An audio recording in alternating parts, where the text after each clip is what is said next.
So real quick before I get started, come on. People ask about you. You're more popular than I am. Chloe's here, y'all. Say hey, Chloe. Come here. Have you been formally introduced to the world? Everybody, this is Chloe. Chloe, this is everybody. What do you think? Maybe? Maybe not. She's kind of heavy. I'm going to put her down. All right, be good. All right, Chloe's made her weekly visit, haven't she? Every time I say her name, she turns around. All right. She wants to go inside and get a C-O-O-K-I-E. Can't say that word. It's like a bad word around here.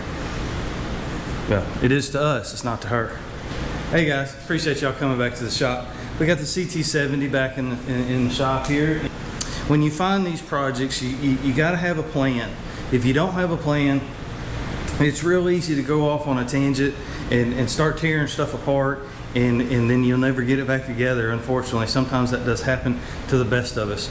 Life gets in the way. They say parts you think are readily available aren't, or maybe you just really don't have the time. Maybe you had the time that weekend to tear it apart, but it's going to be months before you can get time to put it back together. So when you have a project, when you take on a new project, have a game plan. And sometimes those plans change. This certainly changed for me. I was going to buy this. I picked it up on a whim. I got it really cheap. We've talked about that. It runs and drives exactly like it is. I haven't touched it. I was going to flip it. I was just going to wash it up, you know, and sell it and put a little money in the bank and you know, build another three-wheeler. But I really like this thing. It's really cool. And so we're going to keep it around a little bit. I know there's a lot of CT70 fans out there, clones and originals, of course. So what we're going to do today is we're going to address some of the more obvious problems with this bike. Mechanically, it's really sound. Everything works on it that's here. We are missing turn signals.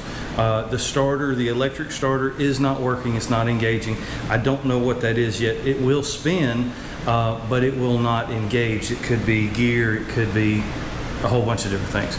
So that's for another video. Today we're gonna tackle some of the more obvious problems. And the previous owner made some modifications. I have a feeling he was a big fella, and there could have been a big girl. I don't know. He added 4 inches to the handlebars, and that does work. That did add 4 inches to the handlebars. But we're not gonna leave that. We're gonna take that off. We're gonna tackle that today. I picked up some Z50 bars today. They say they'll work for the CT70. We're gonna change these bars out, and I'm gonna tell you that the grip angle when riding this thing is awful. My hands are turned in. They're not even comfortable.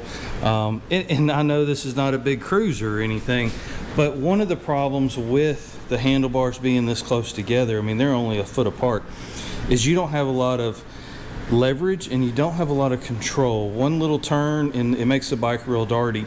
You'll find that the further apart your handle grips are, the more stable the vehicle is, whatever it is, three-wheeler, motorcycle, anything like that. When the fella put these on, he did a really good job. I'm not knocking it. He worked with what he had. More than likely it was wrecked. He welded these on and fixed the bike, and it didn't cost him nothing. And so congratulations to him. We are going to undo it, and we did spend a little bit of money. I think the bars is probably the biggest problem. Not that these welds are bad or this design is bad. I think when somebody sees this, they go, ooh, I don't like that. I don't know what that is. So we are going to get rid of this, and then we're going to sit back again and we're going to reassess where and what we should do. A lot of guys actually get a piece of paper out, and I find that that's fun, honestly. When you can't get out to the shop, when you're at work, or when you're sitting in the house and you can't get out to the shop, get a sketch pad, get a piece of paper and kind of write down what your vision is. Where do you see your project in completion? Or maybe if you want to break it up in phases. I kind of like phases because I don't like really long-term projects.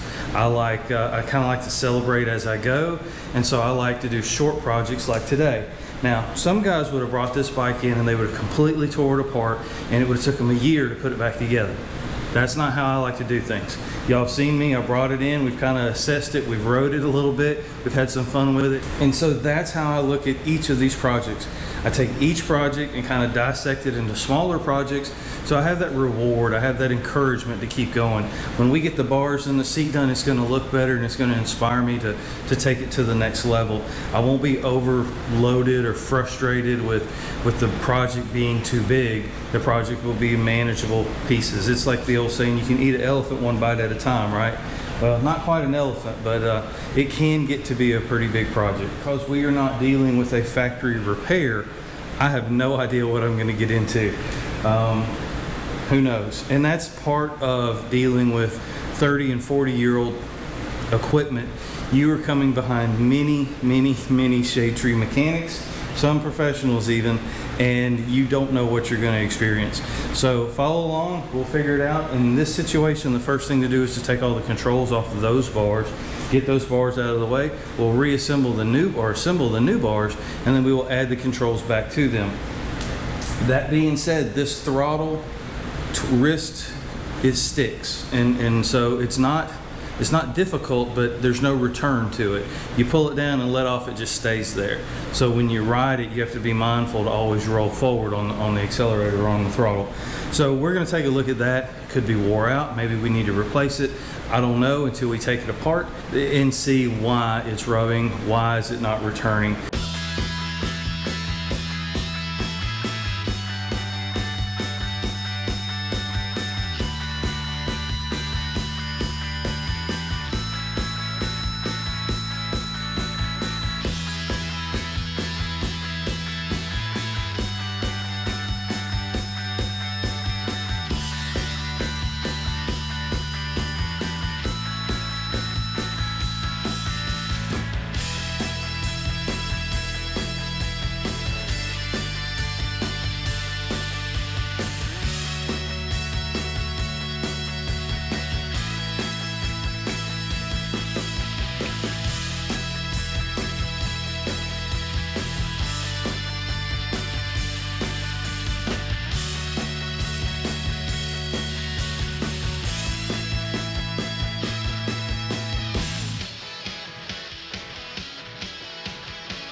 All right, there you go, handlebars.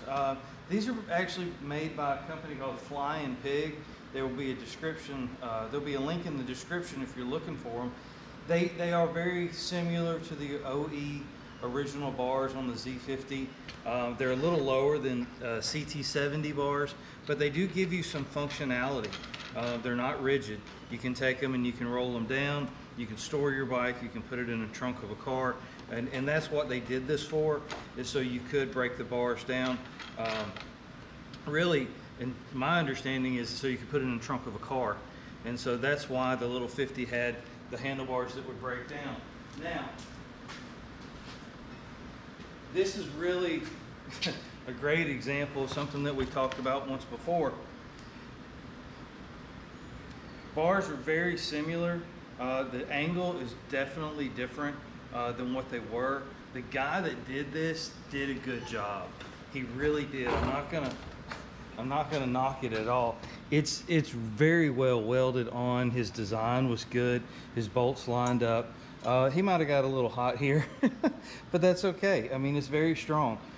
But what this is a good example of is he didn't modify the bike. He modified what was broke. The bars broke on him, and he wanted to fix the bars probably, and he wanted to raise them at the same time, and this is what he came up with.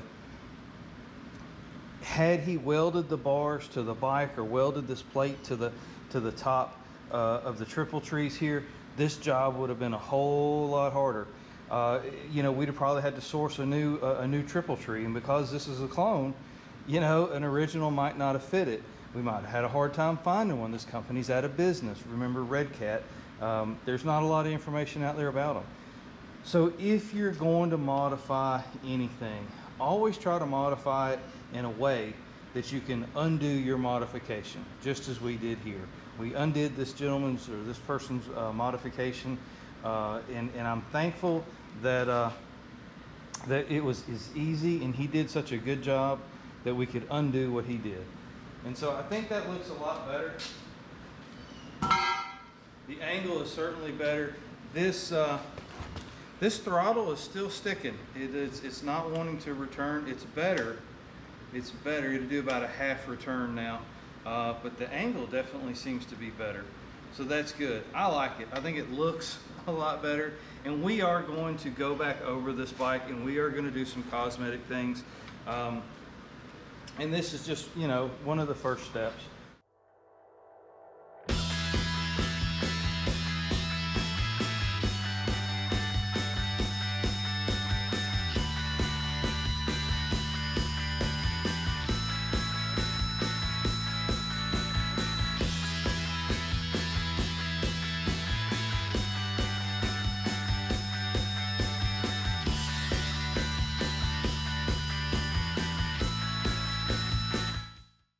It's just part of it, y'all. It's you don't know what you're getting into until you start tearing things apart and you start peeling back the layers.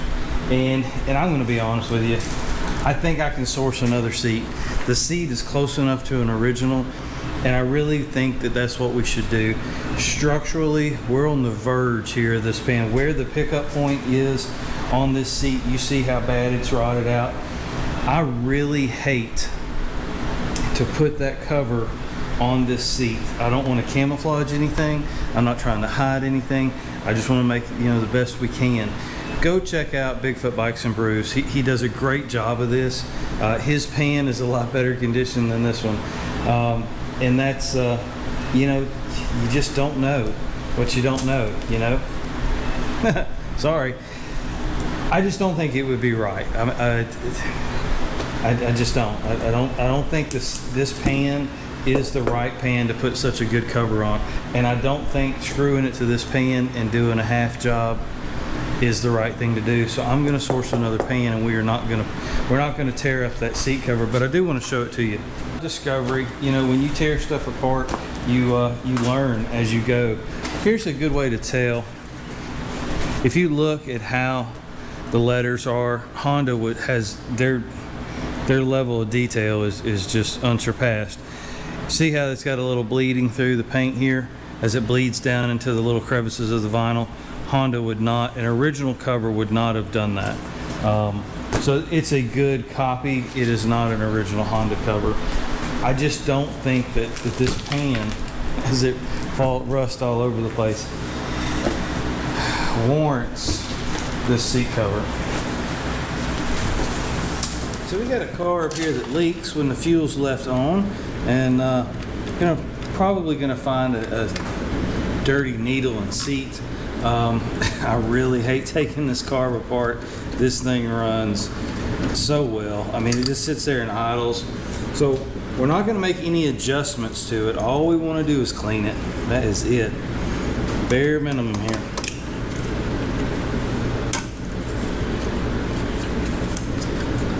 Out. That too much.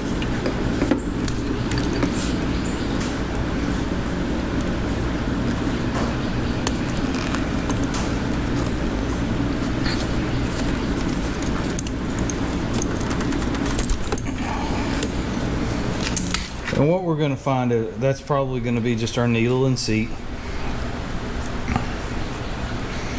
He's got a little bit of trash or corrosion on it or something like that.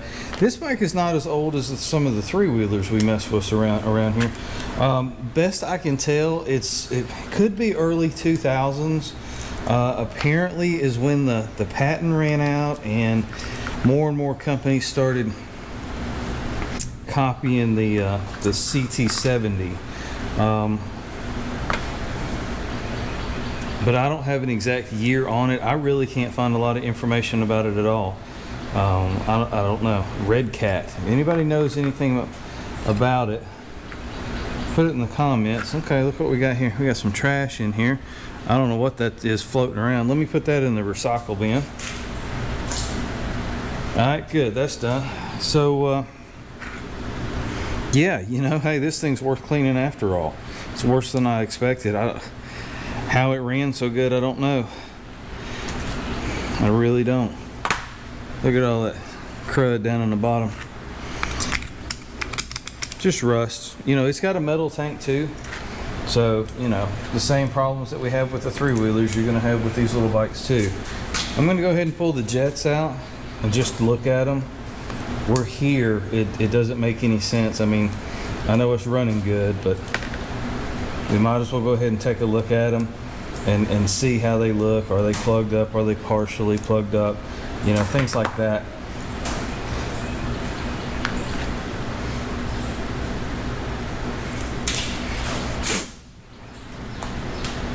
And that's the amazing thing with mechanics in general. That's your start jet or your idle jet right there. Look, it's got corrosion all over it, and you can't see through it. It's actually plugged up. Yet we watch that little bike sit there and just run and idle like a champ. You gotta wonder how it was doing that. Alright, this is one of them tough ones. So what I did is I took my little piece of wire and I sharpened it almost to a point. And it still would not go through here. So what I've done is I've chucked my jet up in a drill, and then I just use it like a lathe, if you will, or a drill, until I could actually run it all the way through. And I gotta tell you, sometimes it takes a little while. I don't know. That gas gets in there and it does not want to come out. But now we have a clean jet.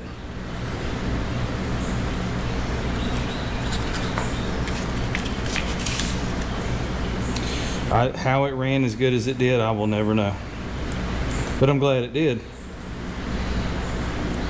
I'm just checking these little side poles here. This is part of the emulsion tube, I believe is what they call it. But we know that jet's clean now, so that's good. All right, so this is our main, this is our run for a run jet. But it wasn't clogged up completely, so.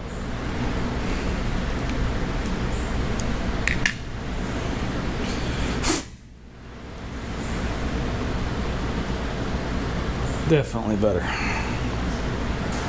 Definitely better.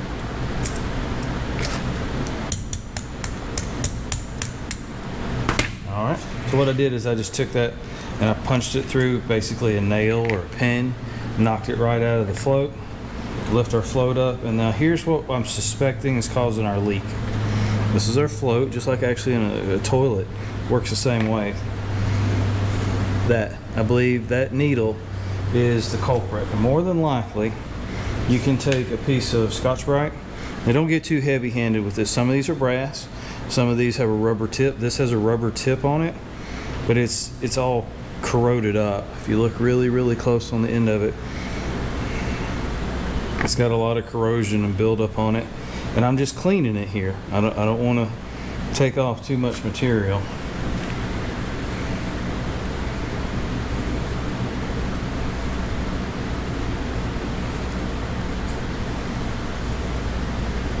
Okay, good. That should do it. Definitely cleaner than what it was. All right, and as for the seat, which is when you have a needle, you have a seat.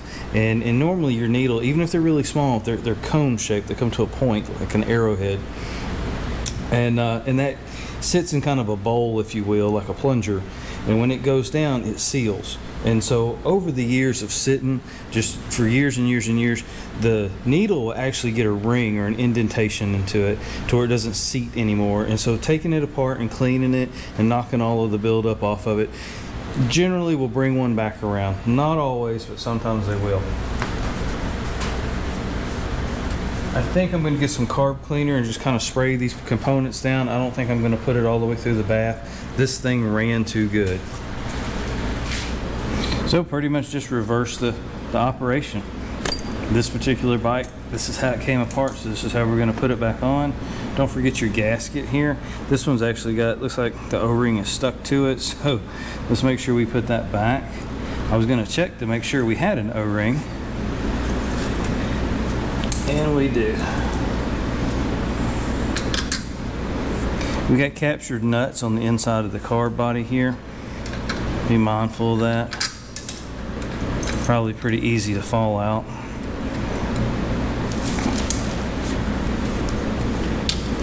One of the nice things about these little mini bikes is everything is pretty easy to get to. I like that.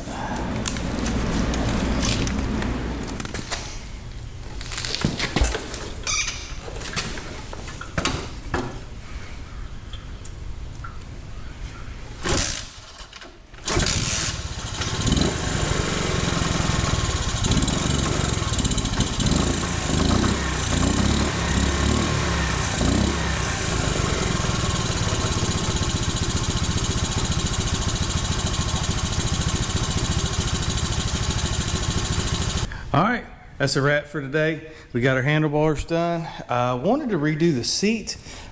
This pan is just, I think it's just too far gone, y'all. I really do. I'd hate to put a good cover on it. We'll keep that cover for another project. I think I've got a seat lined up.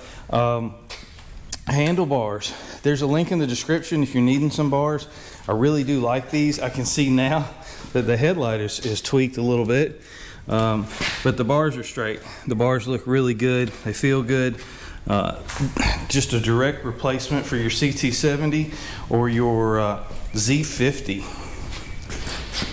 Definitely looks better. Definitely looks better. I think the angle for me was the biggest issue. Is I'm kind of a big guy, and so my arms were having to sit, and then my wrist was having to turn really in and then kind of out, kind of funky. So I know it's not a cruiser, but just 5 minutes around the yard was very uncomfortable. But other than that, we're coming along. You know, it's just one small project at a time. And I don't know what we'll do next. We're going to get some headlights working. I pulled the bulb out. It's another unique part. So we'll get us a new headlight bulb. This is a 12 volt system. I was thinking a lot of these are 6 volt. So keep that in mind when you're buying parts, if yours is 6 or 12 volts depending. And that's it. That is it. Neat little bike. Neat little bike.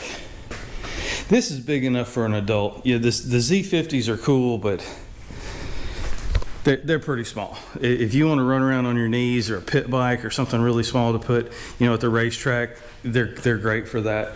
But if you're going to ride any distance, and I just mean, you know, a couple miles here, a couple miles there, the CT70 is really probably the smallest you want to go for an adult. You get much smaller than that, and comfort is out the window. Plus, this is a fully suspended bike front and rear, so you do have that going for you. They're really neat bikes. They really are. If you're into riding around, if you've got a community that'll allow it, and tag some of these bikes. So you may want to look into that too. If you know, gas gets much more expensive, we all might be riding one of these little boogers. So that's not why I'm keeping it. I'm keeping it just because I think it's kind of neat. Plus, I'm kind of a hoarder. The sign says so. Well, that's it. I appreciate it. Thank you all for watching. I hope you enjoyed it. Just, you know, small victories add up, and before long, before you know it, we'll get this little mini bike down to a point where mechanically it's sound, it's all working, and that's when I take things to the last level. We talked about that earlier in the video about having a plan. And for me, for a project like this, if you just look at it as a whole, yes, I know the paint looks bad, and yes, the tires need to be changed. Probably need a chain. Seat, certainly, that we've got that taken care of. Headlights and turn signals, so we've got some electrical, but mechanically, we're safe and we're good to go. So what would be next on a project like this? You know, I would go as far as to say we'd get fenders, we get our seat, we get our chain and sprockets, we get electrical, we do our headlight and our speedo. And once all those components are purchased and fit, then and only then would I consider tearing the whole thing down, painting it, and then putting it back together. Now that's how I do projects, because each one of those little steps costs money, and each one of those little steps costs time, and I can still enjoy it while I have it. It's not tore down, it's not sitting in boxes, it's here, and I can enjoy it and ride it periodically throughout that entire build. And so as you see, the carburetor's not dripping. That was the whole reason that we pulled it off. It always ran great, but our gas is not dripping. Still a good idea to turn your fuel off, but it was just one of those little pet peeves. You know, if you got something nice, you don't want it dripping. That's for Harleys, not for Hondas. But we're gonna look into some tires, we're gonna look into some fenders. It's just too nice not to do that. We'll get us a headlight. Maybe we'll update to a LED, since we do have a 12-volt system. That would be easy to do. Put an LED light in it and modernize it a little bit. I don't even know if we have tail lights or not. That's something else we need to look on. Electrically, this bike needs to dress. But other than that, that's it. Appreciate y'all watching, liking, and sharing, and subscribing. Next week we'll probably do our 350X build. I was waiting on the valves. They came in yesterday, and so we're probably going to break it down. That's probably going to be a video on explaining what happened to that bike, why it melted down like it did. It was a fresh build by somebody else, and some of the things that we found that you want to avoid when you build your bike. We'll build it back up, and that'll probably be next week's episode. So stay tuned for that. Be sure and hit the like button and the subscribe button so you don't miss it. And hopefully we'll have that one back up and running pretty soon. Y'all take care.